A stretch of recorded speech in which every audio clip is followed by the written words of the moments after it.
ভিডিওটিতে ক্লিক করার জন্য আপনাদেরকে জানাই অসংখ্য অসংখ্য ধন্যবাদ। আপনারা দেখছেন আপনাদের প্রিয় ইউটিউব চ্যানেল এমপ্লয়ার সাপোর্ট। আর এখানে আপনারা প্রত্যেক দিন সরকারি কর্মচারীদের ডিএ, বেতন ভিত্তি যোজনা, ছুটি, প্রকল্প, সরকারি আপডেট, সরকারি নোটিফিকেশান প্রতিদিনের জন্য পাবেন। তো ফ্রেন্ডস, দেখতেই পাচ্ছেন এখানে বলা হয় যে সরকারি কর্মচারীদের ছুটি নিয়ে বড় ঘোষণা হতে পারে, মানে জানলে কিন্তু খুশি হবেন। এখানে কিন্তু বলাই হয়েছে, দেখতেই পাচ্ছেন আবার কি সরকারি কর্মচারীদের ছুটি ঘোষণা করতে চলেছে রাজ্য সরকার। ডিএ নেই, বেতন বৃদ্ধি নেই, কিছু নেই, শুধু ছুটি আর ছুটি এই রাজ্য পশ্চিমবঙ্গ সরকারি কর্মচারীদের। কি বলা হয়েছে, সরকারি কর্মচারীদের ছুটি নিয়ে বড় খবর আসতে চলেছে। কর্মচারীদের আর্জিত ছুটির পরিমাণ 300 দিন করতে চলেছে কেন্দ্রীয় সরকার। কিছুদিনের মধ্যেই পেশ হবে এই বছরের কেন্দ্রীয় বাজেট।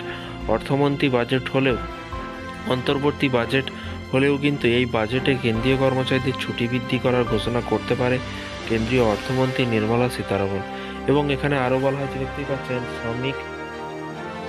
শ্রমিক সংগঠনের সঙ্গে যুক্ত ব্যক্তিরা এবারে নিজেদের আর্জিত ছুটির সীমা 240 দিন থেকে বাড়িয়ে কিন্তু 300 করতে দাবি জানিয়েছেন মন্ত্রকের বিশেষ বৈঠকে। এই নিয়ে সিদ্ধান্ত গ্রহণ করা হয়েছিল। পাশাপাশি এই বৈঠকের কেন্দ্রীয় সরকারি কর্মচারীদের উপার্জিত ছুটি কিন্তু 300 দিন করার দাবি জানানো হয়।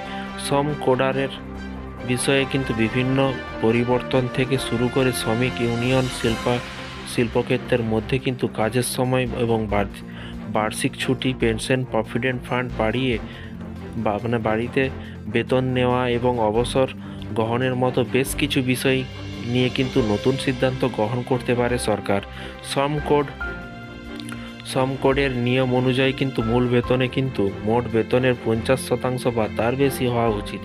এতে বেশিরভাগ কিন্তু কর্মচারী বেতন কাঠামো পরিবর্তন হবে। বেসিক বেতন বাড়লে কিন্তু লাভ হবে কর্মচারীদের। শ্রমিক সংগঠনের সঙ্গে যুক্ত ব্যক্তিরা এবারে নিজেদের আর্জিত ছুটির সীমা 240 থেকে বাড়িয়ে 300 করতে দাবি জানিয়েছে শ্রম সংস্কার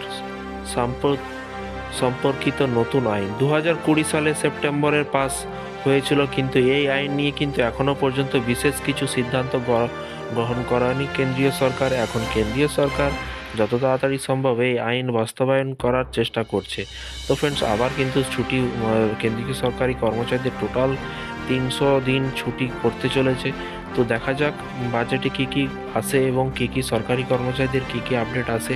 আপনারা চ্যানেলের সাথে থাকুন, যখনই যেদিন বাজেট পেশ হবে অবশ্যই আপনারা লাইভ ভিডিও দেখতে পাবেন একদম বাড়িতে বসেই। তাই চ্যানেলটিকে সাবস্ক্রাইব করে পাশে থাকা বেল আইকনটিতে প্রেস করে রাখতে ভুলবেন না। ভালো থাকবেন, সুস্থ থাকবেন এবং নিজের খেয়াল রাখবেন। Thank you.